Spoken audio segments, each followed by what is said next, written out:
옛날 옛적 통영의 바다는 푸르고 잔잔해 보였지만 그 속에는 알 수 없는 힘이 숨겨져 있었다. 통영의 주민들은 이러한 바다의 힘을 이해하고 그것을 존경하며 살아가고 있었다. 바다는 그들의 생명줄이자 신성한 존재였다. 이러한 바다를 다스리고 보호하는 해신이 있다고 믿었던 통영 주민들은 매년 해신에게 제사를 올렸다. 전해지는 이야기로는 통영의 한 어부가 처음으로 해신을 만났다고 한다. 그의 이름은 수연이었다. 그는 평소와 다름없이 바다로 나가 조업을 하던 중이었다. 그날따라 바람이 열심히 불고 파도가 높았다. 수연은 어렵게 그물에 생선을 가득 채우고 집으로 돌아가려 했지만 그러다 그만 항로를 잃고 말았다. 그의 마음은 점차 불안해졌고 그 순간 바다의 깊숙한 곳에서 밝은 빛이 올라오더니 해신이 나타났다. 해신은 온화한 목소리로 수연에게 경고했다. 매년 이 바다의 은혜에 대해 감사하는 마음으로 해신제를 열어야 할 것이네. 그래야만 당신과 당신의 가족 그리고 마을이 무사할 것이네. 그리고 나서 해신은 사라졌다. 수연은 그날 무사히 집으로 돌아올 수 있었다. 돌아온 그는 마을 사람들에게 그가 직접 경험한 해신의 이야기를 들려주었고 마을의 어른들은 크게 놀랐다. 그날 이후 수연의 이야기는 마을 전역에 퍼졌고 그들은 바다의 은혜에 대해 감사를 드리는 해신제를 정기적으로 열기로 결정했다. 해신제는 단순한 제사가 아니었다. 수연과 마을 사람들은 바다의 축복을 기원하며 함께 모여 음식과 술을 나누고 춤과 노래로 밤새도록 축제를 벌였다. 그들은 바다의 신령한 힘과 조상들의 지혜를 전하며 마을의 평화를 기원했다. 시간이 흘러도 통영의 해신제는 이어졌다. 수많은 세대가 지나면서 그 형태는 조금씩 변했지만 그 중심에는 여전히 바다에 대한 경의와 감사를 담고 있었다. 이제 젊은이들은 전통적인 민속음악과 현대 음악을 결합하여 축제를 더 활기차게 만들었고 이는 통영의 문화유산으로 남아 지역민과 관광객 모두에게 사랑받고 있다. 해신제는 단순한 민속신앙이 아니라 자연과 조화를 이루며 살아가는 사람들의 지혜가 담긴 축제였다. 그들은 바다에 의존해서 살아가기를 두려워하지 않았고 오히려 그 힘을 인정하며 서로를 더욱 단단히 결속시키는 계기로 삼았다. 수연의 이야기는 마을 사람들에게 매년 해신제가 열릴 때마다 회자되었다. 바다의 신비와 그 힘을 잊지 않고 존중하며 살아가는 삶의 지혜는 통영의 정신을 대변했다. 두 번째 이야기, 옛날 아주 먼 옛적 양산에는 아름답고 평화로운 마을이 있었습니다.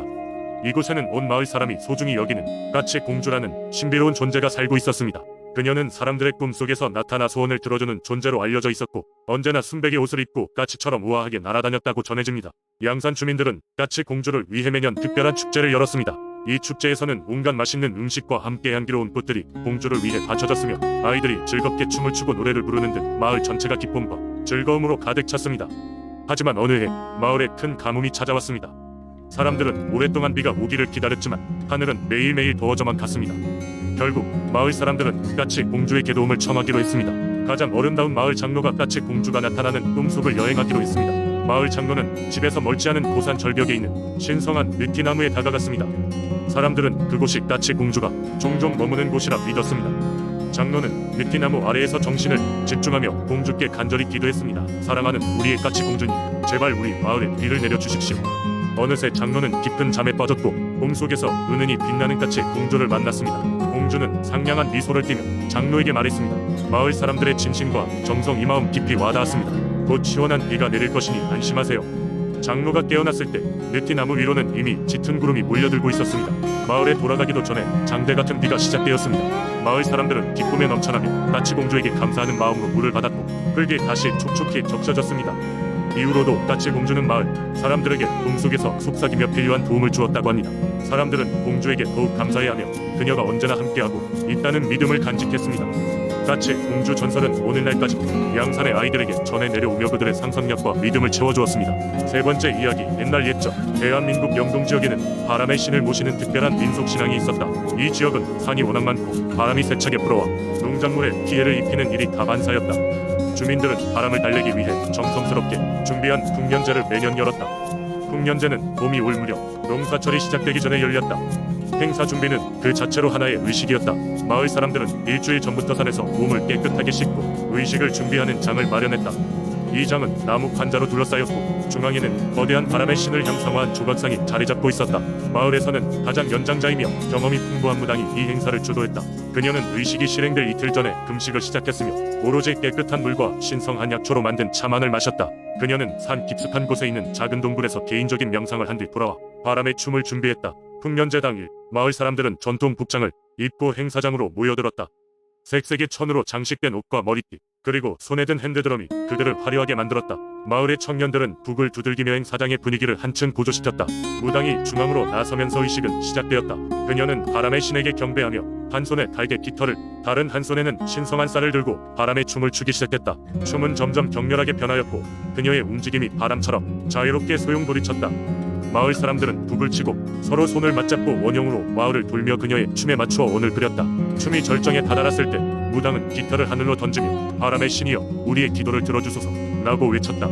순간 놀랍게도 바람이 잦아들고 하늘은 맑게 개었으며 태양이 빛났다.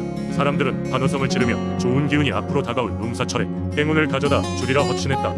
무당은 마지막으로 약속의 의미로 신성한 쌀을 땅에 뿌리며 의식을 마무리 지었다. 그 후 마을 사람들은 함께 준비한 음식을 나누었고 이날은 온전히 서로의 노고를 취하하고 함께 전통놀이를 즐기는 화합의 장이 되었다. 이러한 영동 마을의 풍년제는 단순히 신을 달래는 의식 이상의 의미를 갖고 있었다. 이는 마을 주민들이 서로 협력하고 결속을 다지는 시간, 그리고 오래전부터 전해 내려온 민속신앙을 미래 세대에게 물려주는 중요한 계기였다. 오늘날에도 이 이야기는 영동 지역의 고유 문화로 전해져 내려오며 마을 사람들은 계절이 바뀔 때마다 선조들의 지혜와 자연에 대한 경애를 마음에 새긴다. 네 번째 이야기, 옛날 옛적 지금의 통영이란 이름 대신 통해포구라 불리던 시절, 이 지역 사람들은 풍요로운 바다와 그 안에 깃든 신령의 존재를 깊이 신봉하고 있었다. 통해포구는 산과 바다가 어우러 진절경을 자랑하며 어부와 그 가족들이 평화롭게 살아가던 작은 마을이었다. 하루는 마을 어귀의 처녀 보지 못한 노파가 나타났다. 그녀는 눈이 깊고 생선 비는 같은 은빛 머리를 지니고 있었으며 마치 바다에서 막 걸어 나온 듯 옷자락이 젖어 있었다. 마을 사람들은 노파의 신비로운 외모에 경외심을 느끼며 그녀를 대신 할머니라 부르며 존경했다. 대신 할머니는 마을 사람들에게 특별한 예언을 전했다. 바라건대 바다의 뜻을 혐오하지 말고 마음속에 바다를 품으시오. 그러면 수천의 물고기와 평안 한바람이 여러분을 축복할 것이오. 마을 사람들은 대신 할머니의 말을 믿고 그녀가 전해준 바다의 교훈을 깊이 새겼다. 그래서 연 날마다 이루어지는 바다제 사는 어부들이 가장 중요한 일이 되었다. 바다에서의 삶은 순탄치만은 않았다. 대신 할머니가 마을을 방문한 지 몇 해가 지났을 때 무서운 폭풍우가 몰아닥쳤다. 마을 사람들은 갈수록 심해지는 파도의 두려움을 품었다. 모든 가족이 자신의 오두막에만 숨기고 있을 때 한 명의 어부가 용기를 내어 바다로 나갔다.